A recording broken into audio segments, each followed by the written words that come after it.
ये गम नहीं है कि रोज़े हिसाब क्या होगा।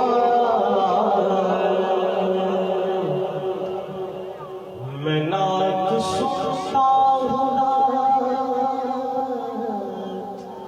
पढ़ता मुझ पर अज़ाब क्या होगा।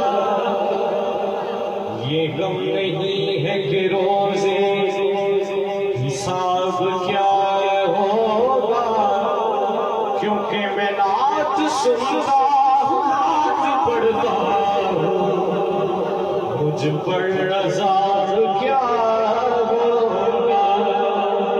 मैं नात सुनता हूँ, नात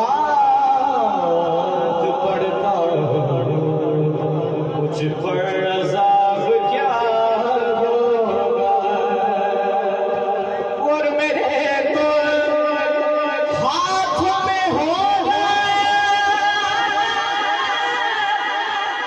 हुजूर का दार, मेरे गुनाहों का उससे हिसाब क्या होगा। मेरे गुनाह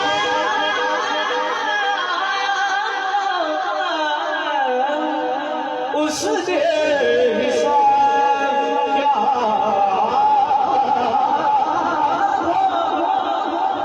क्योंकि मैं नात सुनता हूँ, पढ़ता हूँ, मुझ पर